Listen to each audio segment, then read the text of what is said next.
Hoje nós vamos falar sobre o capítulo 14 de Números. É um pouco diferente da sua tabela de leitura, que fala o 14 e 15. Mas o 14 é como se fosse um pico muito alto, muito importante na história de Israel. Foi por causa dos episódios contados no 13 e que desaguaram no 14 que Israel ficou 40 anos no deserto e morreu toda aquela geração. E Deus ficou bravo, é como o episódio do bezerro de ouro. E é pela segunda vez que Deus oferece para Moisés destruir o povo e fazer dele uma grande nação. Mostra o tanto que Deus confia em Moisés, que ele pode desabafar desse jeito. Deixa eu matar esse povo todo, que não aguenta eles mais. E Moisés fala, não, Senhor. E aí Moisés dá dois argumentos muito fortes. Eu acho que é importante a gente prestar atenção nesses argumentos que Moisés usa com Deus para acalmar Deus.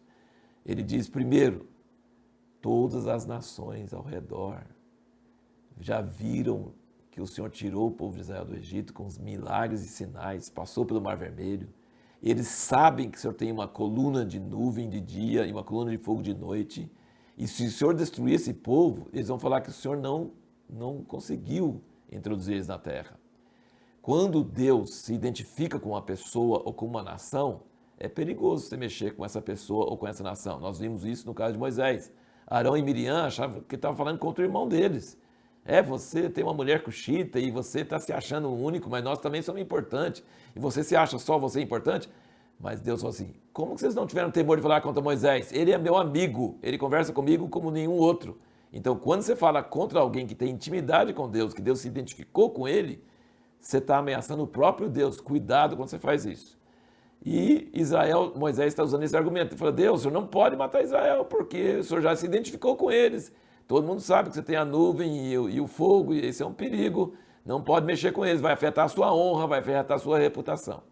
Mas o segundo argumento que Moisés usa para convencer Deus a não exterminar Israel é a revelação que Deus tinha dado para ele lá na outra vez. Ele falou, o Senhor é um Deus misericordioso, um Deus cheio de recede, aquela misericórdia que cumpre a aliança, mesmo que a outra parte não seja fiel, mas o Senhor é fiel e o Senhor é misericordioso. E aí, com esses dois argumentos, Moisés conseguiu acalmar um pouco a ira de Deus. Mas os 10 espias morreram na hora diante de Deus.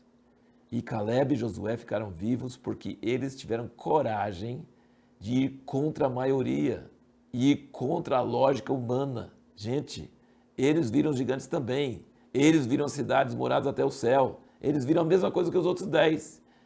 Só que eles tiveram coragem de ter fé e não seguir a lógica. A lógica é, nós não vamos conseguir vencer eles. Mas também pensa na lógica. Nós também não conseguiríamos sair de Faraó, um dos maiores impérios da terra. E Deus nos tirou. Então esse povo também nós não conseguimos vencer, mas Deus é poderoso. Gente, é muito difícil você perseverar crendo quando a maioria não crê e quando a sua própria mente e a razão natural diz que não tem jeito. É muito difícil. E é isso que Caleb e Josué fizeram e por isso eles não morreram.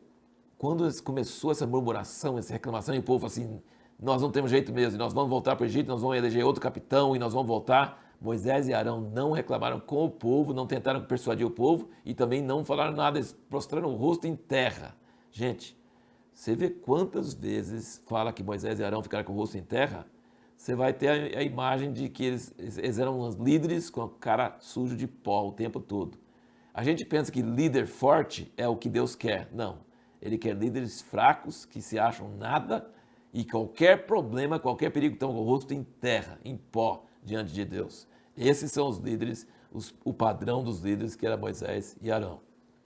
Agora, veja bem, nessa crise da ira de Deus, gente, essa ira de Deus não foi qualquer coisa. Moisés conseguiu apaziguar Deus para não matar eles naquela hora.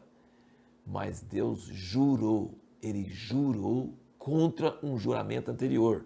Ele tinha jurado para Abraão, Isaac e Jacó, e principalmente o juramento tinha sido com Abraão, quando ele ofereceu Isaac, ele jurou que a descendência de Abraão ia herdar a terra.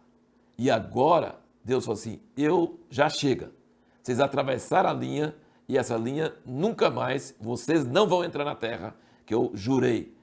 Eu juro que vocês não vão entrar na terra que eu jurei dar aos descendentes de Abraão. Aí você pode me perguntar, mas um juramento, você pode desmanchar outro juramento, um primeiro juramento com outro juramento? Não. Mas você pode, Deus fez um juramento que aqueles que murmuraram não iam entrar, mas os pequeninos deles, os filhos deles, iriam entrar. Então os filhos deles entrando, cumprem o juramento de Deus para Abraão. Mas Deus jurou que esses não iam entrar mais. Ele falou assim, pode virar. E o que ele falou mais, que é uma coisa muito perigosa, e eu indico um livro assim, muito interessante nesse sentido, escrito por um amigo meu, Gary Haynes, diretor da Atos, o título do livro é O Poder da Língua. Gente, Deus falou assim, como vocês falaram, vai acontecer com vocês. Olha que coisa que traz medo, hein? Toma cuidado com a língua de ficar murmurando, falando coisa de incredulidade, porque ele falou assim, do jeito que vocês falaram, vai acontecer. Há poder em suas palavras e quando você murmura e reclama de Deus, pode ser que Deus releve algumas vezes, mas se você ficar perseverando em falar, Ele pode dizer, o que você falou vai acontecer com vocês. Ele falou assim, por que você nos trouxe do Egito para morrer no deserto? Ah, vocês querem morrer no deserto? Vai morrer no deserto. Nossos pequeninos vão ser presos. Ele falou, não, seus pequeninos vão vencer os gigantes. Entendeu? Então, assim... gente, aí eles falam assim, não, a gente está arrependido, a gente resolveu que a gente está errado mesmo, aí nós vamos. E Moisés falou, não vai mais não. Não, mas nós arrependemos, nós erramos, nós pecamos, nós vamos. Moisés falou assim, não vai não, porque Deus jurou e ele não vai voltar atrás. E se vocês forem, vocês vão sem Deus e vocês vão perder. Gente, olha que coisa interessante.